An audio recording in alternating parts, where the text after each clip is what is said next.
නිතර වෙළඳාම් කටයුතු වලටත් ඊට අමතරව රජගහ නුවර සිටුවරයාගේ දියණිය විවාහ කරගෙන හිටපු නිසාත් කියන මේ කාරණා දෙක නිසා නිරන්තරයෙන් ගියා කොහෙද? රජගහ නුවරට.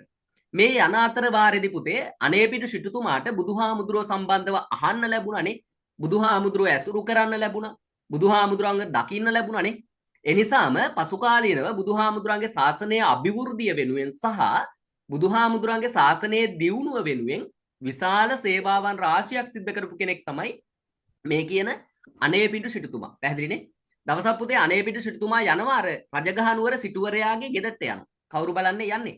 රජගහ නුවර සිටුවරයාගේ දියණිය බලන්න. පැහැදිලිනේ? ඔය යනකොට පුතේ මගුල් ගෙදරක් වගේ ඔයගොල්ලෝගේ පොතේ තියෙනවා. මිනිස්සු සරසනවා. ගෙදර සරසනෝනේ.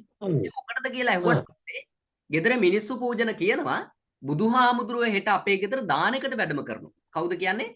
රජගහ නුවර සිටුවරයාගේ දියණිය බලන්න ගියපු වෙලාවේදී ඒ සිටුවරයාගේ ගෙදර හිටපු කෙනෙක් කියනවා හෙට අපේ ගෙදරට කවුද එන්නේ? බුදුහාමුදුරේනෝ දානෙකට කියලා කියනවා පූජන. බුදුහාමුදුරෝ කියන නම ඇහිච්ච ගමන් මොකෝ වෙන්නේ? පුදුමාකාර ශ්‍රද්ධාවක් නේද? අනේපිඬු සිටුතුමාට ඇති වෙනවා. බුදුහාමුදුරෝ සම්බන්ධව ලොකු පැහැදීමක් ඇති වෙනවා. කවුරු කාටද? අනේපිඬු සිටුතුමාට. එහෙම වෙන්නේ මොනේද මොකක් නිසාද? සංසාරේ තිබිච්ච පින නිසානේ. දැන් බුදුහාමුදුරෝ කිව්ව සැනින් උන්වහන්සේ සම්බන්ධව මහා විශාල පැහැදීමක් අචල ශ්‍රද්ධාවක් ඇති වෙන්නේම මොකටද? සසරේ කරන ලද කුසල කර්මයන්ගේ ප්‍රතිවිපාකයක් විදියට. පූජන මයික් එක ඔෆ් කරගන්න. මම ඔෆ් කරන්නම් මෙහෙන්. හරිද?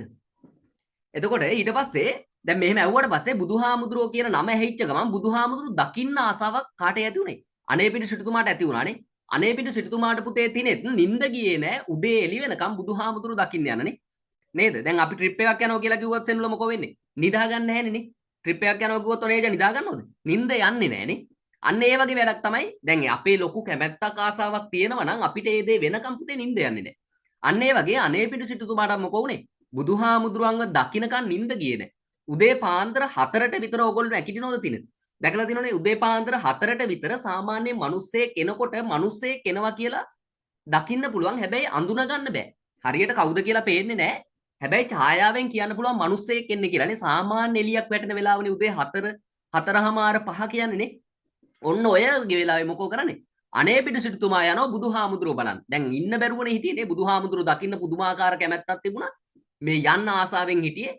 එළි වෙනුවෙත් නෑ. පාන්දරම යනවා කවුරුද දකින්නේ? බුදුහාමුදුරුව බලන්න යනවා පූජන. ඒ ගියාට පස්සේ බුදුහාමුදුරුව සුදත්ත මෙහෙ එන්න කියලා බුදුහාමුදුරුව බොහොම සුහදව ආමන්ත්‍රණය කරනවා කතා කරනවා කාටේ? අනේපිඬු සිටුතුමාටනේ. අනේපිඬු සිටුතුමාගේ පැහැදීම තවත් වැඩි වුණා. අනේ දෙයියනේ බුදුහාමුදුරුව මගේ නම කියලාම කතා කරානේ කියලා ලොකු බුදුහාමුදුරුව සම්බන්ධව ලොකු පැහැදීමක් ඇති වුණානේ.